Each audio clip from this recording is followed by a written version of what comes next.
Got it. So I need you to give all to something. Can you do that for me? All right, so we got to go through the rest of it, man. Like that conversation.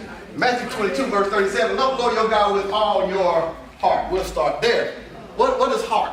And when I was reading, I was like, if you're telling me to love with all, why do you divide it into 3 categories? All covers everything.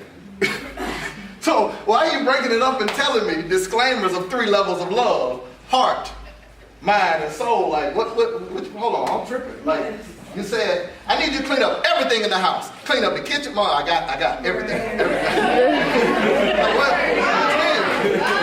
Like, it's clear. I'm good on that.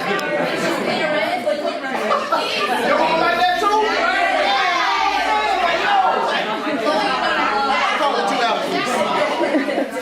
So let's break this down.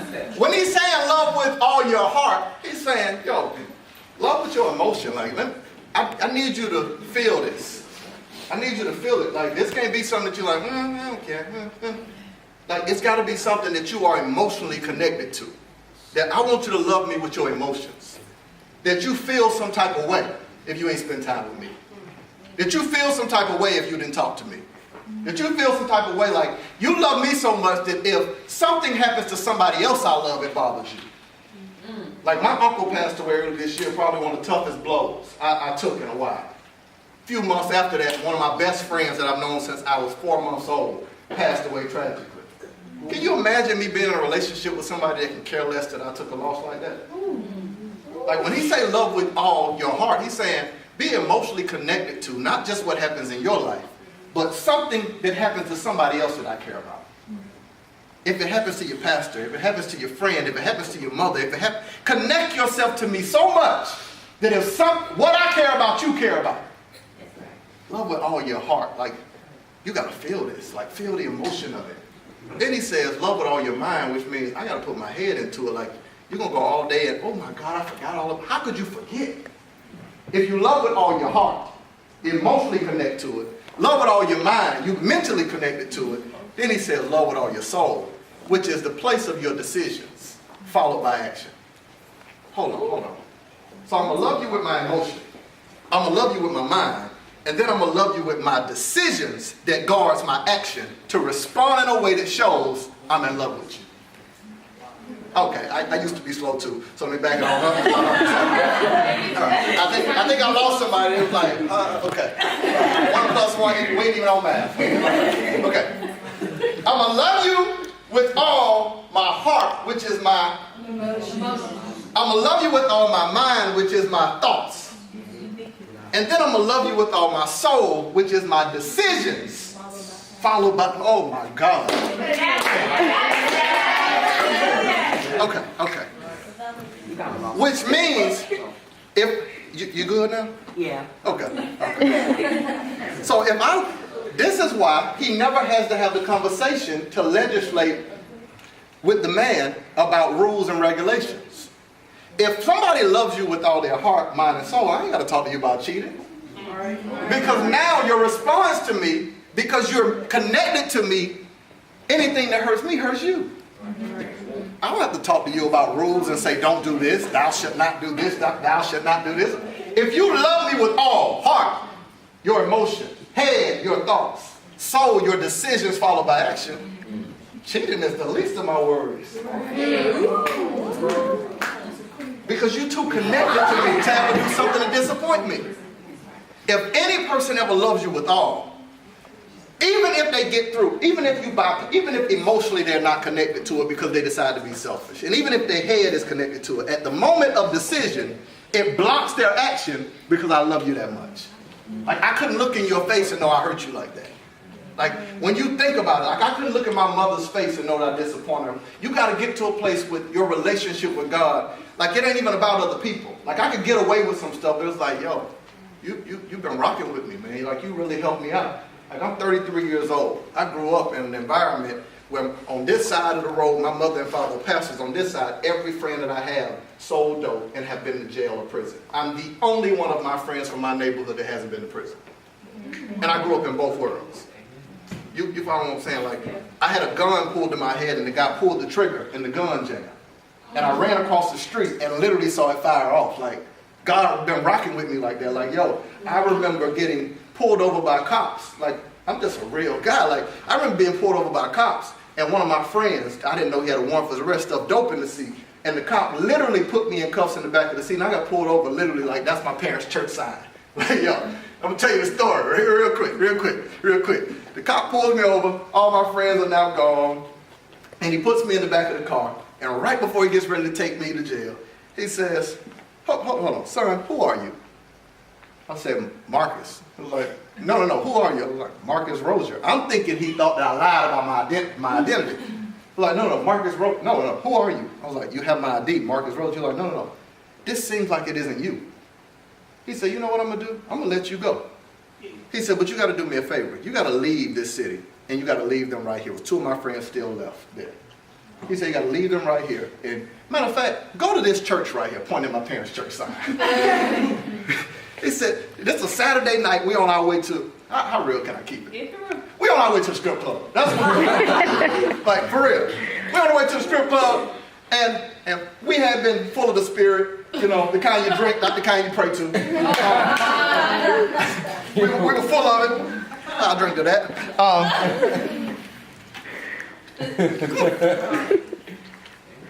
And he let me go, and it did something for me. Because all I did in that moment, when I'm about to go down, I mean, it's like, it's a whole lot of dope in there. All my friends, I told you, are felons, so of course, I got his pistols in the car on down the line, his guns in the car.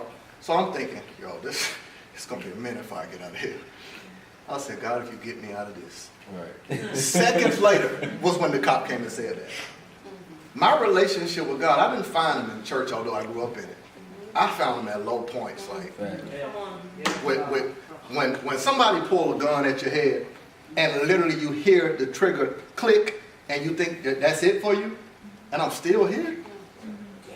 I got hit by a car driving a motorcycle, knocked up in the air and looked down at it with no helmet on, no gloves, and I'm still here. Like, more than one time I've been in scenarios, I'm still here. Like, so when he say love him with all, what else I'm gonna do? Like, ain't nobody else rocking with me like that. Nobody else has been that committed and connected to me. Like, so when you think about some point in your life, even if you ain't reached it yet, there's gonna come a moment in your life that it's gonna get real to you. I hope that you don't have a scenario like mine, where a pistol pulled to your face. That'll bring out that inner girl in you. Like, you go real quick from, hey, I don't care what nobody say.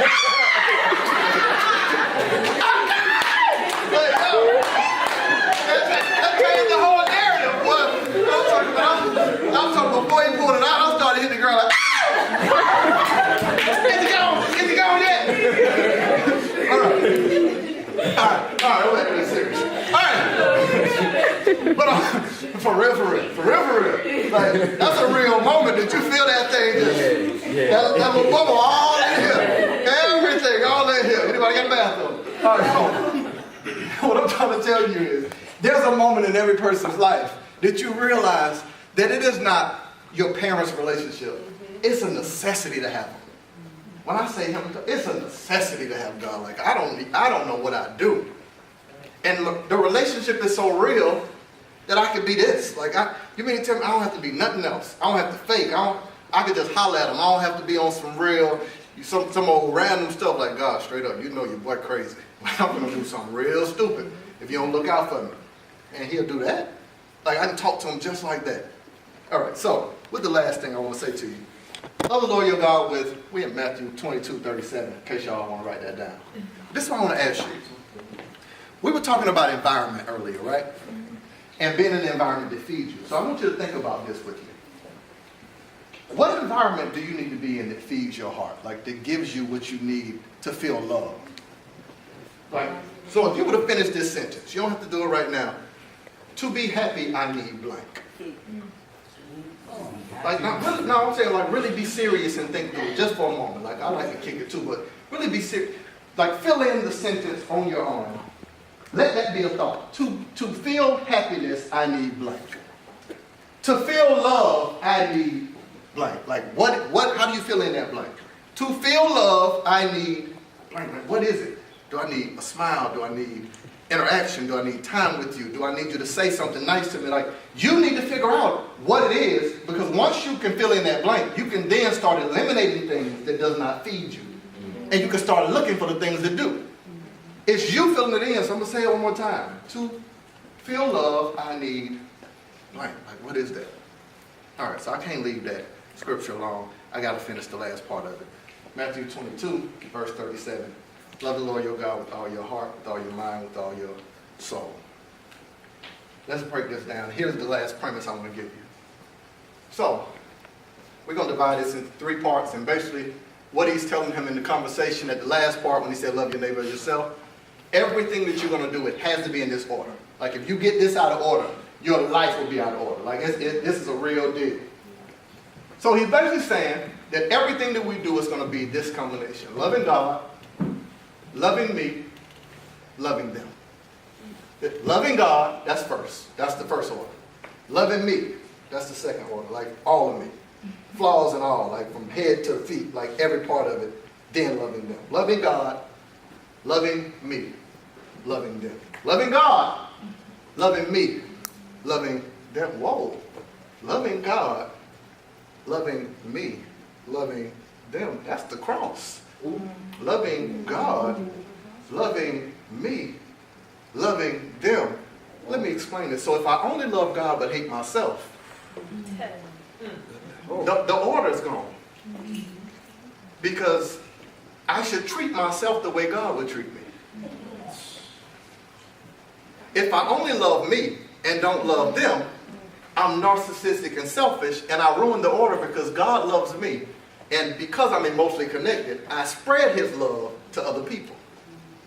But if I only love you and don't love me, the order's still out. Like, it has to be loving God, loving me, loving them. So think about this. If you have a relationship with your friends, them, but you're not good to yourself, to God, that still is a bad thing. If you have a relationship with him, but you ain't really rocking with people like that, the order's still off. It has to be an alignment that I love God. I love every part of me, like my mistakes, my flaws, my mishaps, my shortcomings. I'm impatient, like super impatient. I give more than I should. I'm more forgiving than I should. Like, I beat myself up on not cutting people off. Like, this is me. Like, that's who I'm not always good to myself. I'll ignore me to make sure somebody else is okay. Like, I got to switch the order. I'm good first thing in the morning. Okay, God, you first. Then after that, I rush out, get dressed to go help them. But I made no time for me. The order's off. Where are you at in the picture? Like, you might be hanging out with them. Spend a little time with me. Oh, it's Sunday? Oh, we got club off. Loving God. The order's off. The order's off. It has to be. Come on, say it with me. Loving God, loving me, loving them. Oh, they're a smart class. Say it one more time. Loving God, loving me, loving them. Come on. Loving God, loving me, loving them. Come on, say it with your chest for me. Loving God, loving me, loving them. So let's end with this. Now, I know earlier we started the story. We started this with the story of, man, I love y'all. I just love y'all. We started this with the story of a dog and a fish. I want to end with the story of an eagle and a fish. I figure we get rid of the dog. All right, so, yeah, let's get rid of the dog. So,